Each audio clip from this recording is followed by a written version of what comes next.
What's going on, guys? Welcome to another edition of Streamline. This is your boy NarikChase, and in this video, we are going to be talking about the new direction that the Resident Evil video game franchise should take. I know I'm sorry that I was supposed to have done this stream a few hours ago, but I ended up getting busy, fell asleep. Um, but I'm again trying to be more consistent, so bear with me. But anyways, let's go ahead and get down to talking about this. Now, Resident Evil, one of my favorite video game franchises.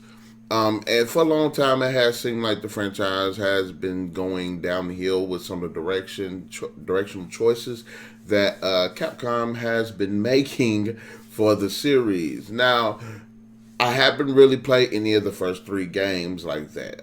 My main ones that got me into the series actually was Resident Evil 4. Really enjoyed it. It was thrilling in some moments. It was scary in some moments. There was some action in other moments, but just overall, just a great gaming experience. Then they came out with Resident Evil 5, which I think did a lot of things well. Most of the problems that I did have with it was the fact that it was so linear, and there was a bit more action into it than I would have liked. But I did like the co-op. I thought the story was actually interesting, and I thought it was a great gaming experience as well. Then we come out with Resident Evil 6, and I was on the fence on it. True, in certain points of the game, there is some great Resident Evil moments in it. Specifically when it comes to Leon's campaign, with the whole campus being overrun with this virus in a small town, as well as the city that you're in. So that gives you that Resident Evil 2 and 3 feeling, which I really enjoyed, especially how slow paced it is, and kind of the build up of it. But and also even with Chris Redfield's, where it's the BSAA going against the BOWs, and I love the way that they took that direction, because it took it from a civilian point of view, and they took it from a more militaristic point of view, and I like both of those. The Jake campaign was a bit more.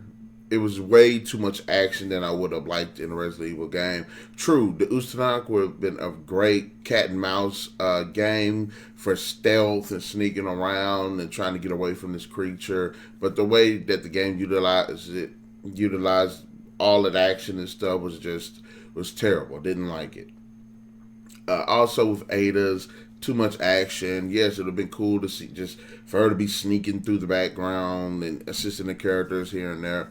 But overall, just way too much action. Way too much just the whole shoot 'em up thing that nobody really wanted and nobody really liked in this. And I can say, hey, I completely understand. But having said that, let's keep the conversation going. I hadn't played Resident Evil 7 yet. There were some things I've heard about it, such as the atmosphere of the game and the interesting story and characters. But there are also other elements of the game, such as the story and the characters, and some little loose ends here and there within the gameplay mechanics and everything. They kind of bring it back to the original games, as well as introducing a lot of new elements, such as the first-person shooter, which I don't really mind, because there have been other Resident Evil games that were first-person shooters. Just like there were other ones that weren't completely like full over the shoulder third person. But then I ended up going back and buying the first three games, as well as the Zero remake and the first game remake. And I have to say, I was thoroughly like creeped out in certain areas due to the atmosphere, especially the music, and just the way that the BOWs and zombies just came at you, and how you had to conserve ammo. I honestly really enjoyed it. I really did enjoy that experience. Did I beat the games? No, not yet. But I'm going back to that. But I wanted to talk about the next stop for the Resident Evil franchise, and I think that for people that, especially, and I think this is where it's getting most of the flack from, that I don't like, that I can't agree with and not agree with. I'm a long time fan of the Resident Evil games. Not every game, but I'm a pretty good fan because I play Revelations 1 and 2, and I enjoyed it. Um, my biggest problem with the new series is kind of the fact that it feels very repetitive in certain aspects. I love Leon, Chris, and Jill and Ada, but not. And I know a lot of fanboys aren't going to like this because one of the complaints is you can't have a Resident Evil game without one of the main characters in it. Yes, you can. That's how the first game jumped off with characters you didn't know in a situation that they had no idea was going on. I think for the most part, bring in new characters. Don't bring in any of the old characters. That's one thing I know one of the biggest gripes that people had with Seven was there was no the original cast. That doesn't need to be in the original cast. You are in a world, a planet with billions of people. Not every single time a outbreak happens, BOWs are involved. The main cast are going to be in there. That doesn't make any sense. And I do think to some extent, some of that, usually when games like this kind of jump off in that way, I do think that's a problem. Let's go back to Resident Evil 6, what I was saying. If the original, like with if you're gonna go with the whole Leon campaign, if the game would have solely focused on Helena trying to deal with this situation, okay, yeah, it would have been better because Leon is gonna be in all of these games all the time, and they're gonna train. But I'm gonna keep talking, but I think it actually would have been better had Leon not even been in the story because of Helena's character. Yes, what I'm saying she's kind of a government official, I believe, but it's like she has to deal with this. It's not somebody that's basically a veteran. There's literally no other. There's no reason a new Resident Evil game should come out with any of the other characters in the original cast in it, because by this time they're veterans. It's like, so what can happen that they can't handle at this point? Resident Evil 4, I think, Resident Evil 4 and 5 emphasized it the most. What happened? Leon Kennedy went to this village to go save this girl from this cult. And the dude's a badass. You can't take that away from him. And in that game, he wasn't shocked at the stuff that he saw. He wasn't surprised. He wasn't thrown off. The man was a veteran. He's been in a couple of games. There's really no reason for him to have been scared. He knew what to do. He was calm and all of that stuff. When you watch Resident Evil, or you play Resident Evil 5, the same thing. Chris at this point is a veteran, so he knows how to deal with BOW. So it's like you cannot bring those same characters into this. Just like when you watch Dragon Ball Z and you realize that every major bad guy, Goku has to defeat them. But the problem is, it would be a lot more interesting seeing under these other underpowered characters in this universe have to deal with this situation. It's like you can't keep doing that. I'm a fan of Halo, but I love the Master Chief and Cortana. But I know there is no way in hell every time some major event jump off, they have to be involved. Doesn't make any sense. So if you're going to come up with a good Resident Evil game, you need new characters and you know what I'm saying. Even with Leon, Chris, and all of them, you don't know much about their characters like that. None of the games really introduce stuff like all of those interesting tidbits to their personality. Yes, they're awesome characters, but you don't know much about them. There's no dialogue about where they grew up and stuff like that. You know what I'm saying? But I think this is more towards the fans of the original games. They need to take a step back with all of this. I want to see my favorite character in these games, because I think that actually is harming this. It's harming it from telling new stories. It's harming it from introducing new characters. And it definitely needs to settle down with that, because the games could go in a great new direction, especially with me personally. I would love to see them take that part of 6 where Leon is on the school campus. It gets infected. How about actually focusing on students having to deal with that? It makes more sense. The little part where you're in the town and the town's being overrun with zombies. How about you focus on the family trying to escape that?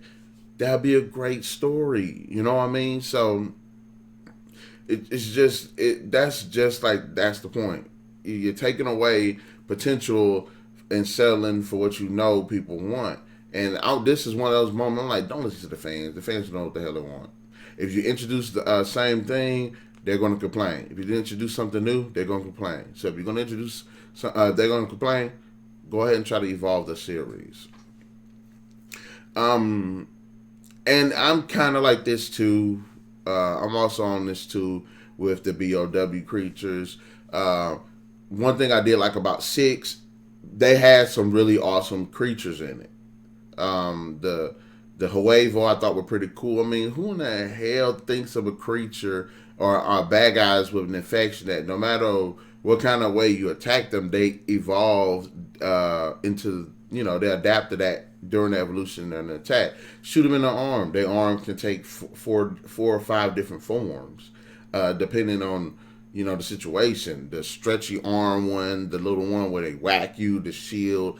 Like, those Huevo were, like, awesome. They can evolve out those little those armored legs, or the legs like grasshoppers. They evolve into the little spider things, which are gross, or the flying things, or the bird things. So the Huevo I thought were effing awesome on every level. I do like the Majani from 5, and I like the villagers from 6, 4, and I think they're kind of I think they're all right because it's nice to have to fight these infected people because they can think and they can do team things and strategy and stuff like that. So I think that does have a bigger threat to the player. But the reason why I say I don't think it's a good idea to a certain extent is because it kind of emphasizes the need to shoot them and stuff and use a more direct force and less tactics. Now, one thing I can say is I was watching my homeboy play Evil Within. You can't fight those guys. Now, I would like to see them put it to where you can at least shove them off or something like that. But you should be able, it should be to the point where it's like you have to be less direct in some aspects and more sneaking around and stealth. I think they should bring. I think that they should introduce new monsters, but I think they should still maintain some of the old feel too. Resident Evil 4 introduced a lot of new concepts. Some of them felt like it wasn't in the same universe. I mean, yes, the parasites were pretty cool, and then you got this guy who's controlling them. It's like, where did that come off from? But you know what I'm saying? It's Resident Evil, and some of the storytelling does make it work. Same thing with 5 with the whole Ouroboros thing, and 6 with the chaos thing. 6 probably felt the most like our original Resident Evil game because of the zombies.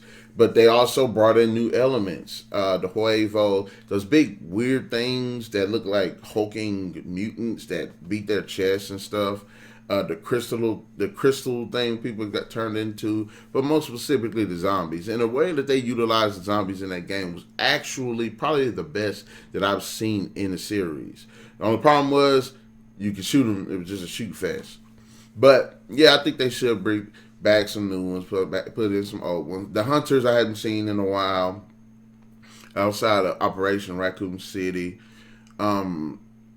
The liquors I ain't seen in a while outside of Resident Evil 5, which I like the way they were done. But I think they should have been a little bit more, again, another area where it should be more stealthy rather than just the action things, because it kind of takes away from the horror of the liquors. And even some of the tyrants, which again, the Ustanak was probably the most awesome one to me next to Mr. X and Nemesis. But having said that, okay, it'd be good to see a combination of the new and old monsters to keep things feeling like, give us that little nostalgia feel, but put some new stuff in it too. So okay, yes, and like I said a few minutes ago, less action, more atmosphere, more suspense, more mystery, and I think that also adds to the allure of the story. Now, one thing I want to see in a Resident Evil game, and 7 did it. And some in the other Resident Evil games did it too, to a certain extent. I want to make some branching choices. Make them choices matter. If we go go save this guy, have to have consequences. If we don't save this person, it has consequences. If we make this certain choice, this is what happens at the end of the game. If we make this choice, this is what happens at the end of the game. You know, if we flip this switch, if we don't flip this switch, if we take this route, or we don't take this route, you know, it affects the actual gameplay and making it more challenging, opening up new things. And I would like to see them do that. But both of what I was saying, like I said, is less action, more atmosphere, make it more horror based. Yeah, you can't strictly scare people without the jump scares or something like that, but you can keep that atmosphere very intense. If you ever play Alien Isolation, you know what I'm talking about. The creature isn't scary per se, but while you're trying to sneak around, while this freaking thing is there, yeah, it's very tense. And I would love to have those moments. What if you're having a tyrant trying to stalk you and you have to get to a certain part of this game without it finding out, or if you have to try to escape this building or this one section and you can't get found out. 6 had a pretty good part that was similar to that, where Jake and I forgot the girl's name. Rebecca? Yeah. No, it wasn't Rebecca. Shirley. Yeah, Shirley Burkham. Jake and Shirley are in this ice caverns, and the Ustanak is trying to catch them. That is a fantastic example of that. And they had to hide in these dumpsters and stuff, without, otherwise this thing was going to kill the hell out of them. So when it comes to something like that, I wouldn't mind a little cat and mouse with that, with the very intense atmosphere. So I want to see stuff like that actually. Resident Evil Revelations and Revelations 2 kind of did that a little bit more. They put a lot more atmosphere into it. Yes, there are plenty of moments where you had to shoot, but you can run and things like that. And that was more than a few moments I ran out of ammo, especially when I needed not to. But I'll keep the atmosphere very intense, and that'll make for a very compelling game. And players will want that, and that's what a lot of players have wanted. And I think specifically, if you're going to keep an atmosphere like that, usually use it during the boss battles. Make it to where as a boss, you just can't shoot. You know what I'm saying? What would happen in Resident Evil 4 if Leon was trying to cross that lake and that big monster, he had to do it in a certain way, otherwise the big monster would attack him.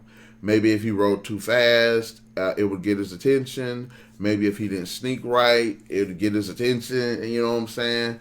Like maybe that's a boss you couldn't fight. What about in Resident Evil 6 when you had to fight, or even 5 or 6, we had to fight the giant monsters. Maybe, and even in 6, it kind of did it where you're in the sewers and then the giant monsters busting holes in the ground trying to find you. Like, that was a pretty good example of atmosphere.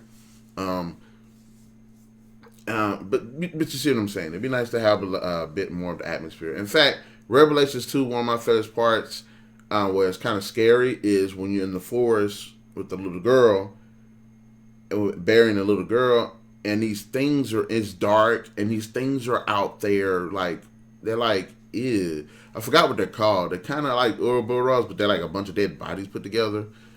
Like that part. Atmospheric. It was great. And lastly, I would like to see Resident Evil be more of an open world game. If it's, again, on the campus, full access to the entire campus, maybe not everything, maybe it's too much of a zombie presence over here, or BOWs waiting in the shadows over here. If it's a city, same thing. Maybe there's too many zombies in the area, too many BOWs. Maybe there's something that you can't, is a door you can't get through, or something you have to get around it. Maybe with the fire escape or something. If it's a mansion, same exact thing. Certain doors are locked, certain switches open up other doors, unlock other ones. Like, open world, full access. And I think we need to go ahead and go with that at this point. Because that's what made me mad so much about 5 and 6. It was so linear. It should be an experience where, if you want to do the puzzles, fine. I know puzzles are a big thing in Resident Evil, fine. But I want the open world aspect. And I also, in that open world aspect, I want it to be a very challenging and stealthy game at that too. That also will help with the stealth elements. Because if I can't fight my way through a horde of zombies, and there's literally no reason you should be able to fight your way through a horde of zombies, you have to sneak around them. If you can't go around them, go under them. Can't go, you know what I'm saying? Go over them. Yeah, but you just can't go through them like that. There's and also that thing I think that'll help make for like epic boss battle. Say if it's like a tyrant type character that's chasing you, you know, the open world, you just like there's plenty of places you can go and to escape. You know what I mean? But open world game, full access works, and there's no reason it shouldn't be. You had games, what's like the Division. You got Grand Theft Auto. You got Saints Row, Fallout 4. What's the I can't remember the Chinese one, the Chinese game. Sleeping Dogs. There's really no reason why you shouldn't have an open world city Resident Evil game at this freaking point. But anyways, in the comment section below, guys, let me know your thoughts about the direction or the next style for the Resident Evil games and what you would like to see. And if you agree with any of my points, also be sure to hit that like, share, subscribe, and that notification button to get the best of what's going on here on the NarikChase channel. And into the next video, guys. Catch